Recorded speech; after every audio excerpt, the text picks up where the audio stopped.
Dans le cadre de cette deuxième partie, nous allons développer certains aspects techniques de la pêche de la carpe en lac de moyenne montagne. Mais avant cela, nous allons aller à la rencontre de Tony pour qu'il nous donne son point de vue sur le lac. Super joli ce secteur, avec tous ces arbres et cette végétation luxuriante. Tous ces arbres sont bien utiles pour avoir un peu d'ombre, qui n'est pas désagréable compte tenu des températures caniculaires. Ah, le voilà. Salut Tony. Bon alors Tony. Sympa ton poste. Joli poste, ouais, sauvage. Ton sentiment par rapport au lac, ça fait presque 24 heures que tu es là maintenant. Qu'est-ce qui t'inspire? Bah, il est tout simplement magnifique. Ouais. Naturel, on est vraiment en pleine nature, il n'y a pas un bruit de route, il n'y a rien. C'est vrai qu'on est assez, on se sent un peu seul même, c'est même agréable. C'est vrai qu'il y a beaucoup de lacs où on est entouré de voitures. C'est vrai. Ça manque un peu de charme. Là, c'est vrai que là, on est en pleine nature, il n'y a que les bruits des animaux. C'est très agréable. Ouais. Après, niveau cheptel, c'est vrai qu'il n'y a pas des énormes poissons, à part, bon, même si on en a vu quelques-uns par-ci par-là dans le lac. Ouais, ouais. Donc, effectivement, c'est une constatation de l'ensemble des pêcheurs, que ce soit Patrick, Bertrand, Sébastien ou moi-même. C'est vrai que la moyenne des poissons est quand même comprise entre 6, 10, 12 ouais, kilos. 6, voilà. Et je dirais même que les 12 kilos sont un petit peu le haut du panier. Et puis après, effectivement, il y a quand même des poissons plus sympas. On en a vu, t'en as vu. Moi, j'en ai vu. Hier, avec Patrick, on a aperçu, lorsqu'on a été le filmer, un joli poisson d'un peu plus de 20 kg dans les branchages. Mais c'est vrai que la majorité des poissons, c'est des poissons de petite taille. Mais par contre, l'esthétique sont magnifiques, quoi. Il y a une super écaillage. La linéaire que j'ai fait cette nuit, elle est magnifique, parfaite. C'est pas un gros poisson, mais c'est vrai qu'au niveau beauté du poisson, c'est pas des sujets qu'on peut dire énormes en poids, mais esthétiques. Ouais, c'est vrai qu'en esthétique, ils récupèrent leur... ouais, c'est ça, leur valeur en beauté. Ouais. Voilà. Ouais, les écaillages sont vraiment... Toutes les miroirs ont un écaillage qui leur est propre. Avec certaines, c'est des foulis, d'autres, des écaillages qui tendent vers de la tarte aux pommes. Ah oui, on trouve vraiment de tout en miroir, t'as vu hein. Jusqu'à maintenant, il y a de tous les poissons, et c'est vrai qu'ils sont tous sauvages. On voit vraiment que c'est des poissons sauvages. Ouais, ouais. La couleur, notamment la couleur des robes, ouais. Elle tire vers le sombre, et c'est aussi un signe du fait que c'est des poissons sauvages d'origine du lac. On n'a pas affaire là à des poissons complètement pâles, blancs, comme on peut en trouver parfois dans certains plans d'eau. D'accord, donc t'apprécies quoi? T'apprécies l'endroit? Ouais, tu penses que tu reviendrais ou sur un site comme celui-là? Je pense que je reviendrai. C'est vrai qu'on est... pour le bol d'air, hein, pour le bol d'oxygène. Ça fait du bien de retrouver des lacs comme ça de temps en temps, pour la beauté. Et c'est vrai que tout le temps chercher des fois des beaux poissons, on va pas dans les endroits... Parfois on se focalise sur les très grands poissons, ça, bien sûr c'est important. Mais il y en a quand même ici. Il y en a. Faut les trouver, c'est un cheptel pyramidal, il faut aller chercher ces gros poissons. C'est peut-être plus de la traque de gros poissons, c'est peut-être essayer de les chercher dans les obstacles. Une fois qu'on a repéré à peu près où ils sont, pêcher à côté. Ouais. C'est peut-être une technique à aborder ici, quoi. Pour essayer de trouver des gros poissons. Ouais, c'est plus ou moins finalement ce qu'on a fait, chercher essayer des zones d'ombre importantes avec des obstacles. Jusqu'à maintenant, voilà, c'est ça. Ouais. Et pêcher à proximité. Beaucoup de zones d'obstacles, des arrivées d'eau. Mais c'est vrai que dès qu'on pêche dans les zones où il n'y a pas d'obstacles, on touche pas. On touche pas de poisson. C'est aussi, je pense, les conditions météo. Voilà. Si on était en septembre-octobre, la période est un petit peu difficile. On est début juillet, on est à plus de 30 degrés jour. C'est vrai que les poissons ne sont pas forcément en phase d'alimentation, en pleine activité. Par contre, je pense qu'on peut s'estimer heureux. On tourne tous globalement à 3-4 touches par nuit, par 24 heures. Et c'est pas si mal. D'accord.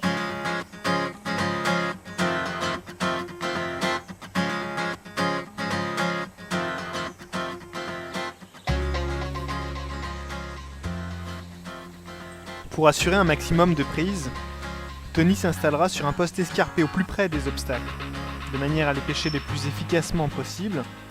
Cela lui vaudra d'ailleurs la capture d'un joli poisson.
C'est au tour de Patrick de nous parler de ses montages et de l'amorçage qu'il a utilisé dans le cadre de ce tournage.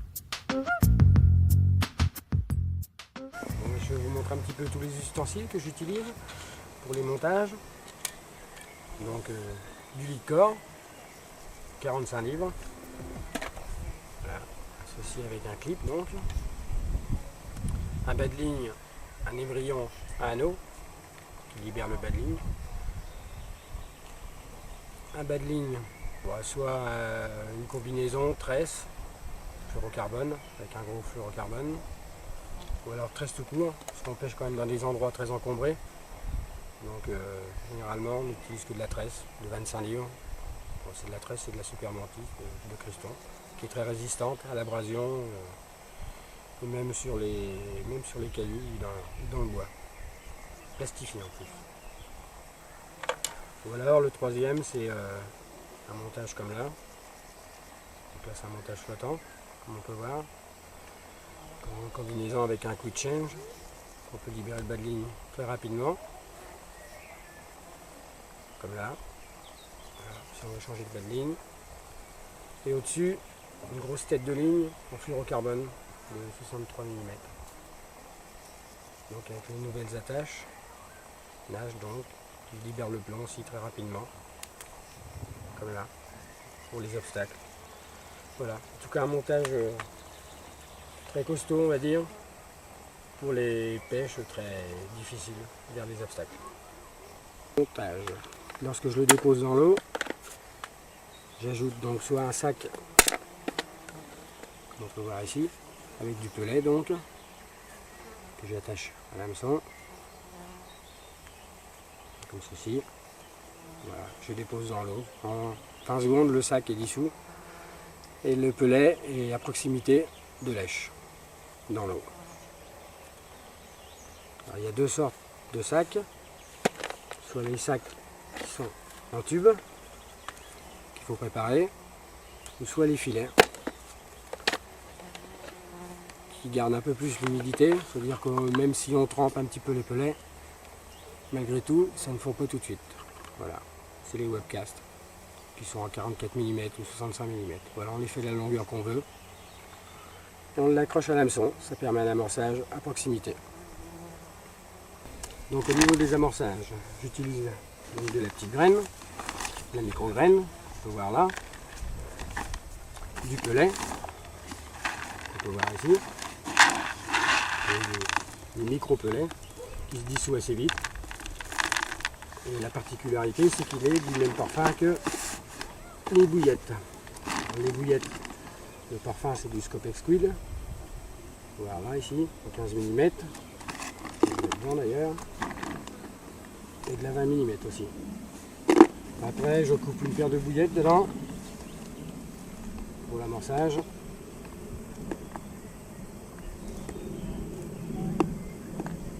Voilà.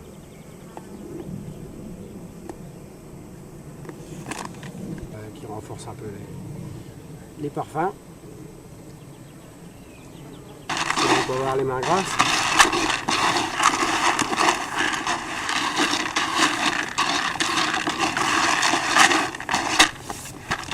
Et mon deuxième amorçage, c'est pareil, du pelet avec les bouillettes Amber Strawberry blanches, une nouvelle gamme de cette année. Pareil, en 15 mm et en 20 mm. Et là, on fait la même chose, sauf que je vais remplacer un boilie dip par un food dip, qui est un peu plus à base de nourriture, de bétaïne et d'huile essentielle.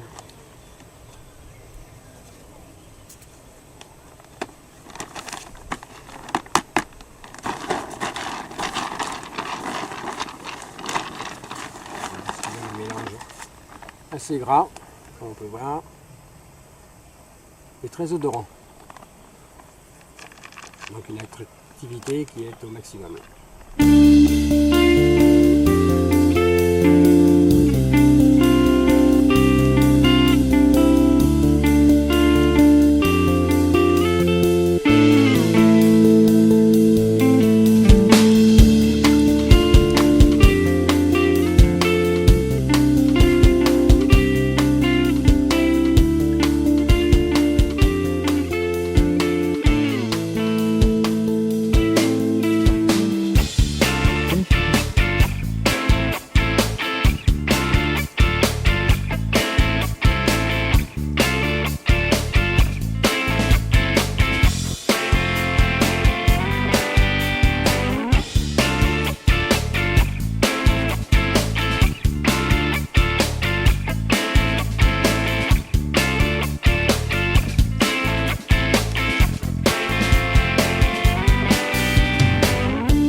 Avant de tester un nouveau secteur et un nouveau poste, c'est à mon tour de vous montrer le montage que j'ai employé durant ce tournage et de vous commenter l'influence des variations du niveau d'eau. Donc ici un slider backlead qui permet de bien plaquer la tête du lead core sur le fond pour un maximum de discrétion. Ensuite donc une section de lead core d'environ 1 mètre.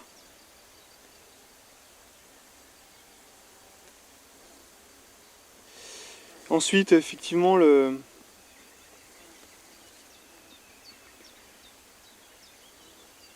clip plomb Fox avec un plomb grip de 100, un peu plus de 140 grammes, avec une agrafe, comme on peut le constater ici, une agrafe rapide qui permet de changer de bas de ligne facilement, une paire de poires pour maintenir le tout,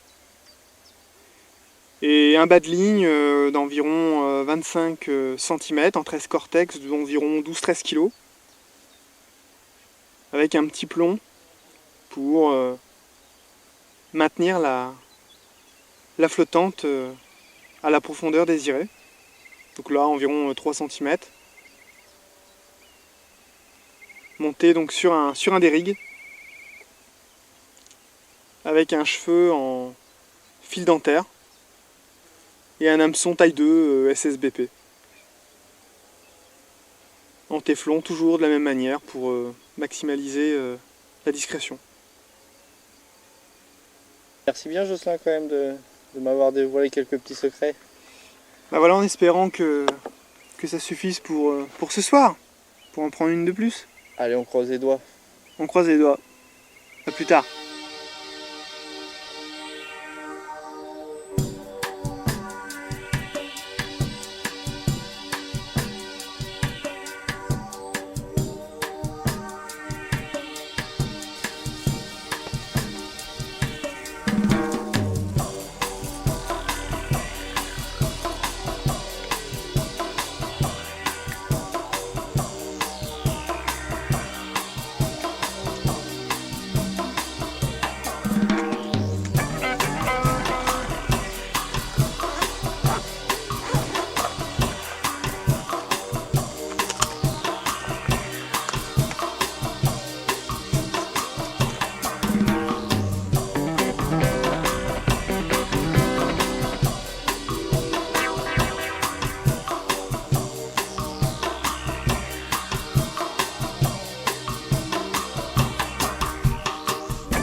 Lors de mon changement de poste, dans le bras est, sur le secteur de Chézel, je m'orienterai sur un poste où il y a la présence d'une arrivée d'eau.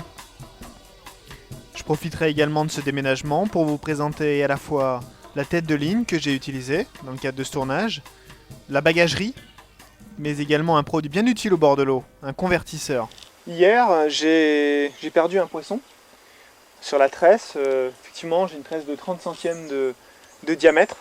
Et la tresse était logée dessous un caillou. Je me suis fait donc couper sous le coup d'un rush du poisson. Donc pour éviter d'en reperdre de nouveau, j'ai tout simplement mis, c'est ce que je fais habituellement, une tête de ligne. Là en l'occurrence j'ai mis la tête de ligne Fox, donc c'est la Snag Leader Line, c'est son petit nom. Elle fait un peu plus de 20 kg de résistance et elle fait un diamètre de 60 centièmes. Ce qui permet, ça m'a facilité la vie, hein. J'ai pu sortir les poissons des rochers et des tas de bois sans trop de problèmes, non seulement parce qu'elle est résistante, mais aussi parce qu'elle a une très bonne glisse, et sur les rochers, elle ne coupe pas.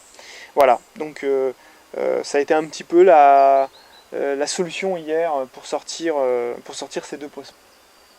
Donc au niveau de l'équipement de pêche en lac, j'utilise essentiellement des produits robustes. Pour ce qui est de la bagagerie, des produits type sac à dos. J'ai plusieurs sacs à dos, que ce soit des sacs Warrior ou de l'évolution. C'est des sacs de petite contenance, ça permet de plus facilement les manipuler. J'en ai en réalité 3. Un est dédié plutôt à la partie nourriture. un autre à la partie matériel, photo, vidéo. Enfin, quand je dis matériel, c'est petit matériel pour réaliser les montages. Et puis un est dédié plutôt à tout ce qui est lampe et linge, habits de changement. Donc j'aime bien fonctionner avec des sacs à dos. J'ai trouvé là pas mal de bénéfices, notamment lorsqu'on est sur des berges escarpées comme ici. Les gros carry-all souvent sont moins facilement transportables. Donc en session, ce que j'aime aussi utiliser, c'est un transformateur, un convertisseur, qui permet de convertir donc du 12 volts en 240. Ça permet de recharger tout type d'appareil. Ça va depuis le téléphone portable en passant par les batteries de votre appareil photo ou de votre caméscope. Donc c'est plutôt pratique. J'aime bien ce modèle parce qu'il est ultra réduit. Il fait à peine une vingtaine de centimètres de longueur. Il est extrêmement léger. Et puis l'avantage, c'est la possibilité de brancher directement donc, la prise effectivement de votre chargeur, comme à la maison, ainsi qu'un USB qui est disponible là pour recharger directement le portable. Voilà, donc on peut brancher deux appareils en même temps. C'est plutôt pratique, avec un interrupteur on-off. C'est pas toujours disponible sur la plupart des modèles. Voilà, ça permet une fois que l'appareil est rechargé de pouvoir éteindre facilement. Donc je le préconise réellement à tous, en session c'est indispensable. Et pour faire des belles photos, faire de jolies vidéos ou encore avoir un peu d'autonomie dans son portable, lorsqu'on est seul, on peut en avoir besoin.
Après un changement de poste peu concluant, situé dans le Brest, sur le secteur de Chézel, et après discussion, Sébastien et Bertrand se dirigeront de nouveau sur le secteur du Goulet, pour tester de nouveau le poste et tenter de capturer des poissons supplémentaires.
fois installés de nouveau sur le secteur du Goulet, il ne faudra pas longtemps à Sébastien et à Bertrand pour capturer de nouveaux poissons.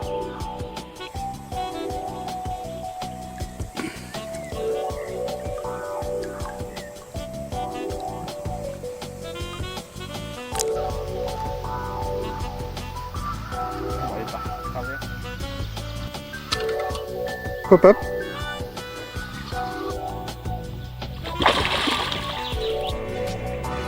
Sébastien en profite d'ailleurs pour nous parler plus en détail de son sonar Humminbird et de la technologie Side et Down Imaging. Donc je suis en train de prospecter en fait la bordure. Donc avec la fonction Side Imaging, en fait, ça va me permettre de repérer assez rapidement des différentes structures qu'il y a sur le long du cassant. Et je repasserai après, je referai un passage avec le Down Imaging qui me permettra de détailler un peu plus les postes en précision. Donc comme je suis en train de prospecter essentiellement la berge, je vais passer donc juste en écho du côté gauche, parce que du côté droit en fait il y a vraiment beaucoup, on descend jusqu'à 17 mètres et à l'heure actuelle pour l'instant ça ne va pas être quelque chose qui va vraiment nous intéresser. On va commencer par une pêche de bordure. Donc on peut commencer à voir en fait sur le côté gauche donc un arbre qui est en suspension. Donc, on va passer directement en utilisant le côté gauche, voilà. Et là on va pouvoir longer toute la berge et repérer les différentes structures en fait qui vont apparaître.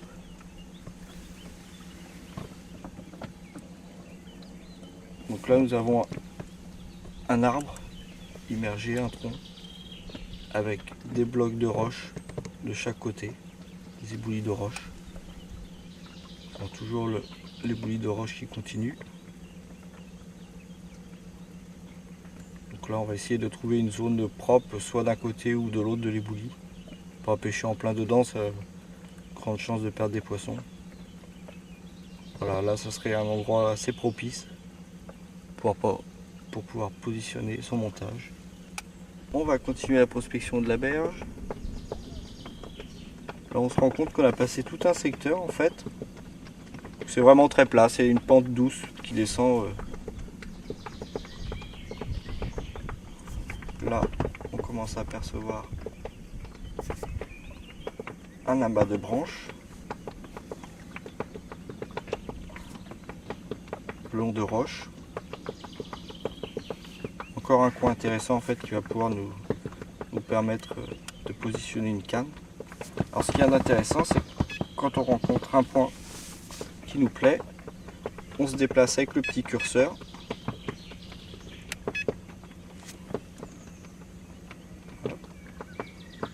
L'image s'arrête.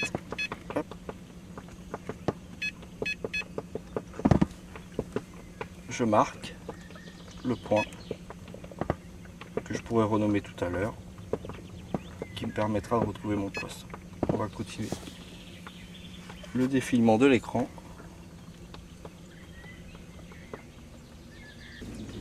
Les premiers mètres d'eau.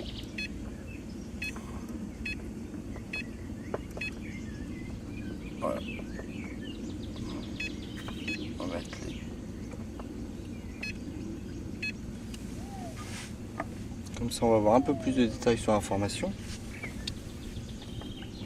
Après ce qu'il y a d'intéressant, on peut toujours pour améliorer en fait ce qu'on peut visionner, la sensibilité, voir si les informations qu'on arrive à récupérer sont plus intéressantes. Ce qu'il y a d'intéressant, c'est de pouvoir changer la couleur de l'écran, qui permet toujours d'affiner un peu plus ce qu'on peut voir. Donc le vert rouge, un gris, inversé, un vert, un petit marron, un ambré un peu plus clair et le bleu. Donc, et toi tu préfères utiliser quel type de... Là aujourd'hui par rapport aux conditions, tout ça, je je me suis aperçu que l'ambré, c'était quand même quelque chose qui me permettait d'arriver à trouver des détails un peu plus intéressants qu'une autre couleur.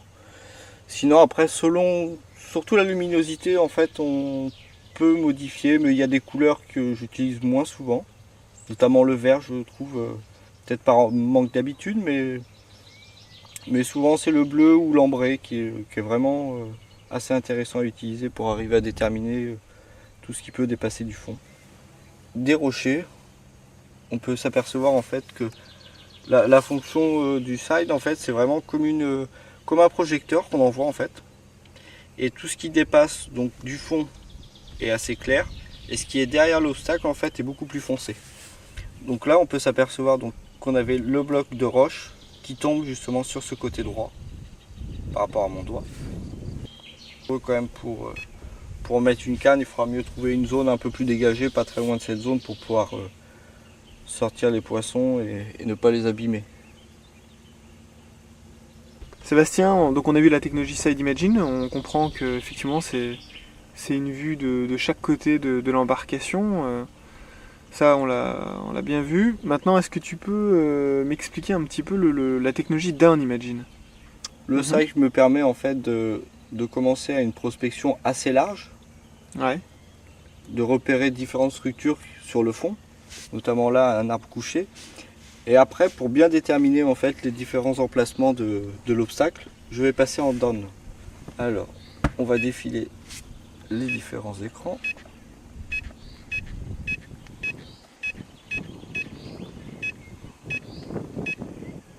Voilà. Donc là on a affaire en fait à une vue 2D classique. Voilà. Là c'est vraiment la différence par rapport au side. En fait, le side c'est vraiment une vue latérale sur 83 degrés. Alors que le down c'est vraiment ce qu'on va voir comme une fonction 2D ordinaire d'un écho, mais avec une image type plus ou moins photographique, on va dire. Je trouve que ça ressemble beaucoup à la radio finalement. Un peu, c'est comme une radio en fait. C'est comme une radio, ouais. Une radio des fonds. Voilà. Alors, effectivement, le fond est absolument cassé sur ton poste. Voilà. Et là, voilà ce qu'on a vu tout à l'heure à l'écran. La branche qui dépassait du fond. Alors, plus qu'une branche, je dirais un arbre. Voilà. Avec des branchages tout autour. Ouais. Avec la fonction 2D, on ne peut pas tout le temps déterminer correctement en fait l'obstacle. Là, on pourrait dire qu'on le voit réellement. Tu disais, Jocelyn, c'est vraiment une radio. Donc, comme pour le Side Imagine, un coup sur le bouton menu. Hop. Et on retrouve effectivement les mêmes. vraiment la même chose. Déroulant, quoi. La sensibilité, l'échelle inférieure, mais bon, pour nous, ça ne nous sert pas. La vitesse, couleur et la largeur du faisceau qu'on a la possibilité de réguler. Voilà, moyen, faisceau large, et étroit.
Une nouvelle journée se lève et il est temps pour Sébastien, Patrick et Bertrand de partir.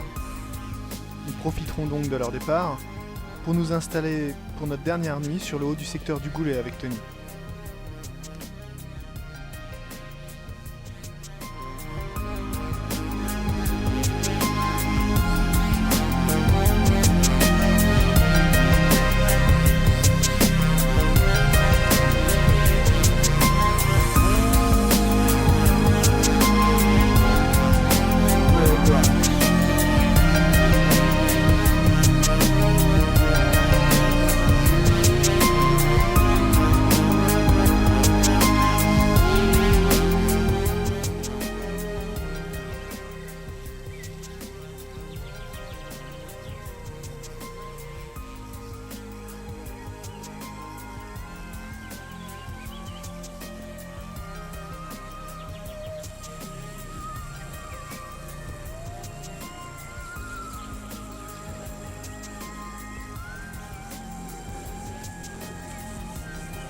Une fois installé, je profite de l'occasion à mon tour pour vous présenter la configuration de mon poste et vous détailler la dépose d'une ligne à l'aide de mon pneumatique pour optimiser la présentation de mon montage.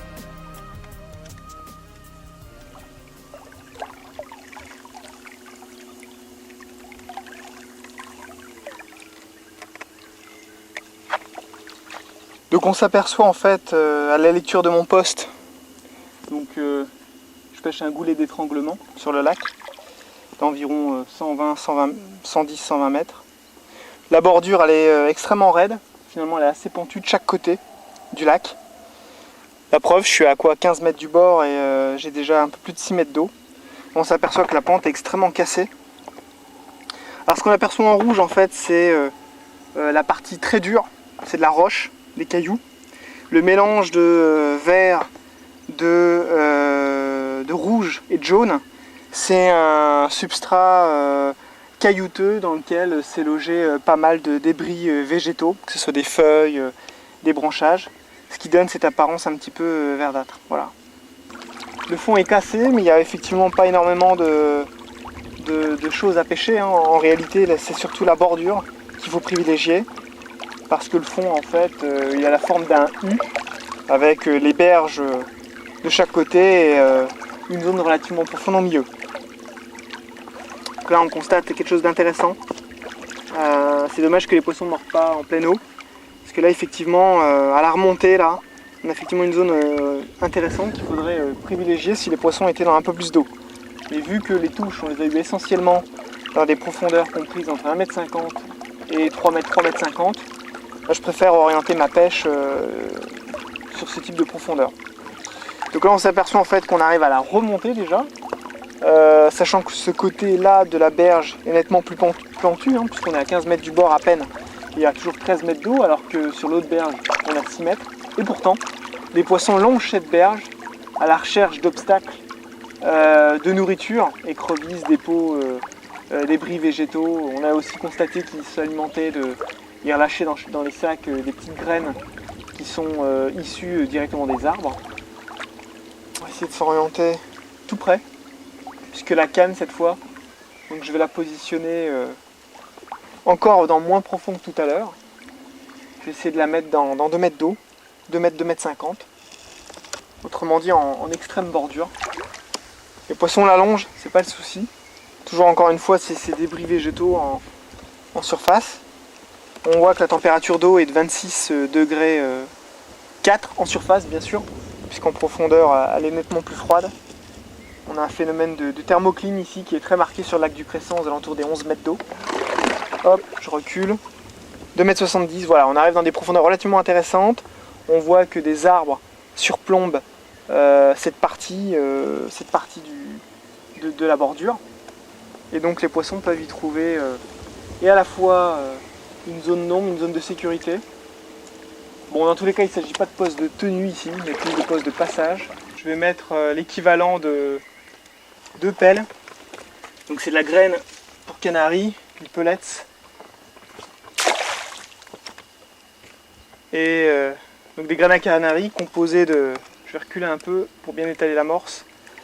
Des graines à canari donc composées de navettes, de nigères, de chènevis essentiellement.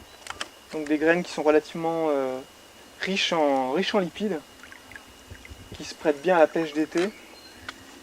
Du pellet qui a la particularité de diffuser en espèce de 12 heures celui-ci.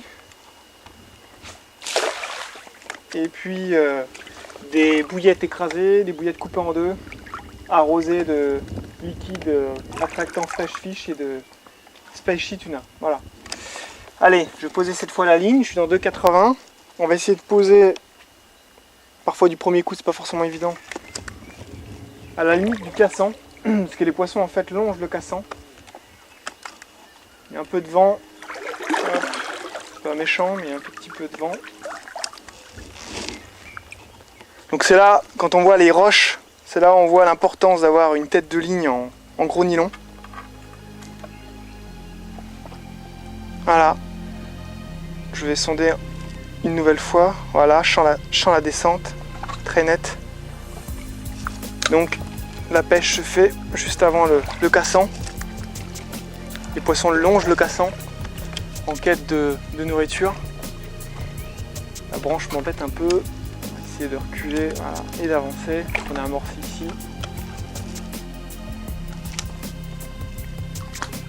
Et voilà. Qui est fait.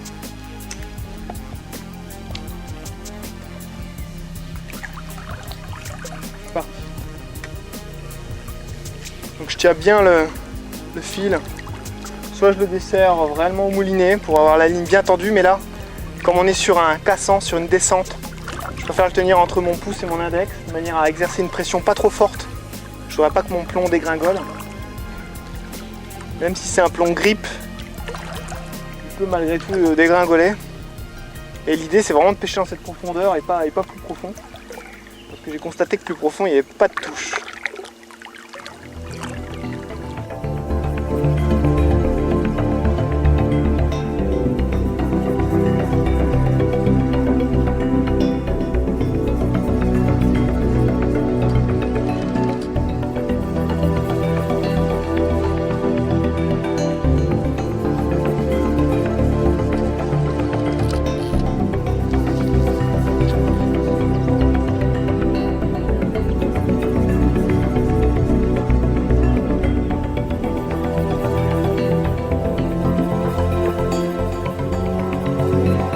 À l'approche de notre dernière nuit, et compte tenu de la chaleur, un orage et une averse orageuse éclateront.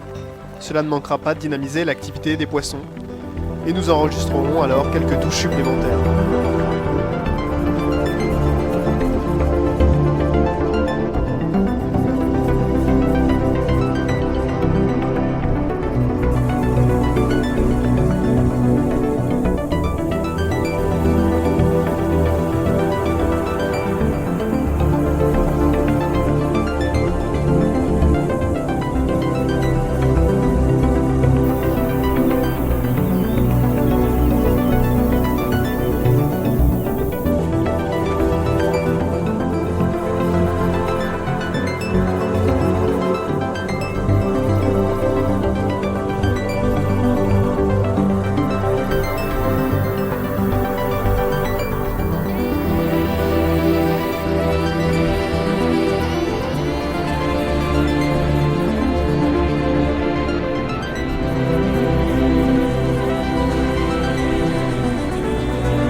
Gros poisson pour la nutrition.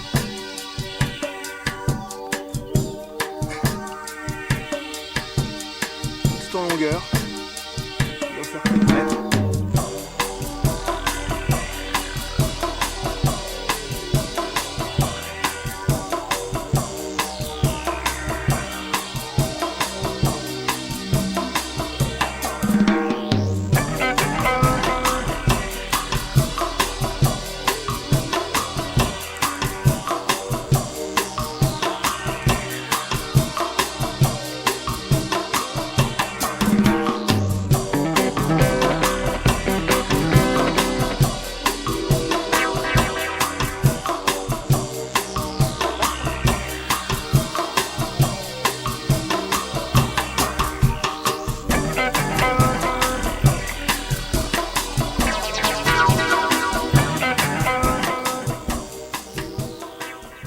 La session se termine.